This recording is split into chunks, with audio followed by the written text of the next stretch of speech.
औज़ुबिल्लाहिमिनश्शैतानिर्रजीम बिस्मिल्लाहिर्रहमानिर्रहीम। सिर्फ 5 मिनट का मदरसा कुरान और हदीस की रोशनी में 7 रमज़ानुल मुबारक। नंबर 1, इस्लामी तारीख़। हज़रत दाऊद अलैहिस्सलाम। अल्लाह ताला ने हज़रत दाऊद अलैहिस्सलाम को हज़रत ईसा अलैहिस्सलाम से तकरीबन 1000 साल पहले बनी इसराइल में पैदा फरमाया। आपने जालूत बादशाह को कत्ल करके बनी इसराइल को इसके जुल्म और सितम से निजात दिलाई। अल्लाह ताला ने इन्हें दौलत और हुकूमत के साथ नबूवत और रिसालत भी अता फरमाई थी। इस तरह वो बनी इसराइल में दावत और तबलीग के खिदमत भी इंजाम देते रहे और इनकी इज्तिमाई ज़िंदगी की निगरानी का फ़र्ज़ भी पूरा करते रहे।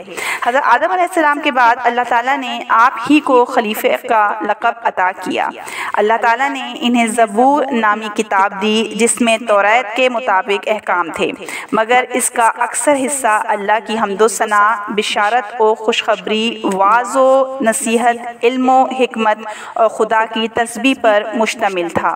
अल्लाह ताला ने हज़रत दाऊद अलैहिस्सलाम को ऐसी आवाज़ अता फरमाई थी कि जब ज़बूर की तिलावत करते तो जिन्नात व इंसान, जंगली जानवर और परिंदे सब झूमने लगते और इनके साथ खुदा की हम्दो तस्बीह में मसरूफ़ हो जाते।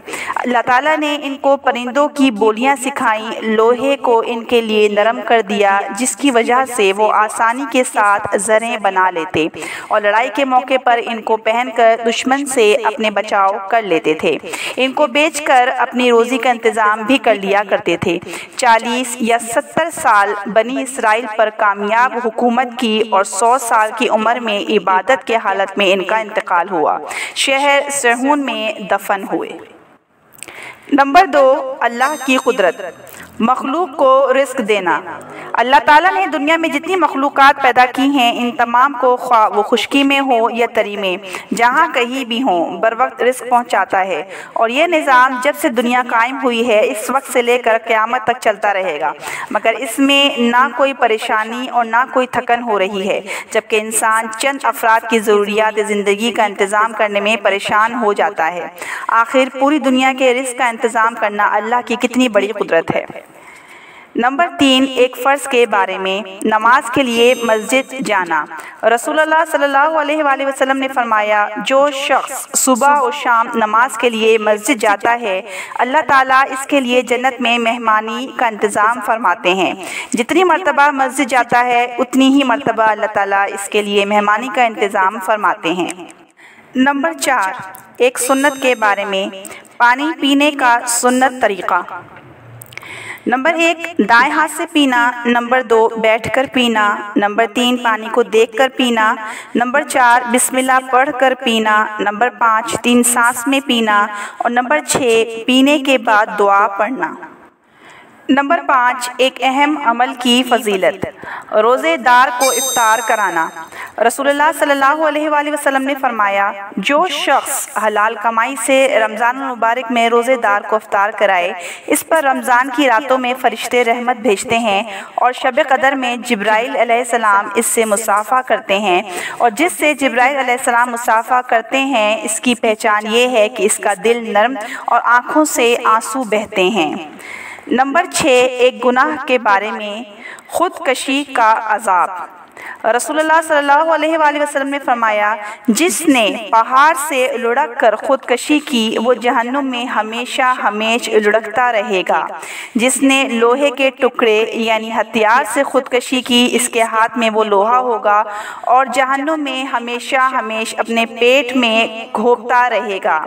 जिसने जहर खा कर ख़ुदकशी की, इसके हाथ में जहर होगा और वो जहन्नुम में हमेशा इसे फांकता होगा।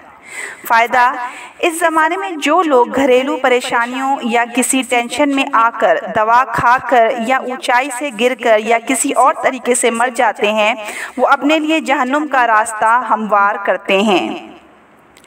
नंबर 7, दुनिया के बारे में। हुज़ूर सल्लल्लाहु अलैहि वसल्लम के घर वालों का सब्र। हज़रत इब्न अब्बास रज़ियल्लाहु अन्हु बयान करते हैं कि रसूलुल्लाह सल्लल्लाहु अलैहि वसल्लम और आपके घर वाले बहुत सी रात भूखे रहते थे। इनके पास रात तक खाना नहीं होता था, जबकि इनका खाना आम तौर से जौ की रोटी होती थी। नंबर 8, आखिरत के बारे में। परहेज़गार लोगों के लिए खुशखबरी।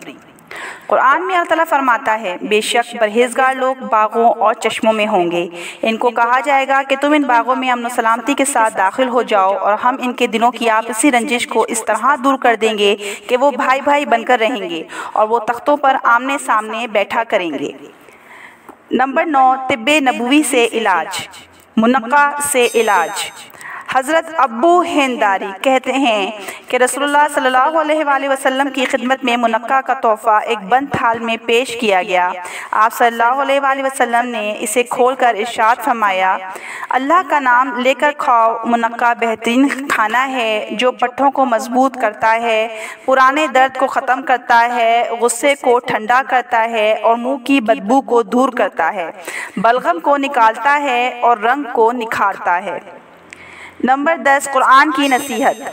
कुरान में अल्लाह ताला फरमाता है, अगर तुम सदक़ात को ज़ाहिर करके दो तो ये भी अच्छी बात है, और अगर तुम सदक़ात को छुपा कर फ़कीरों को दे दो तो ये तुम्हारे लिए ज़्यादा बेहतर है।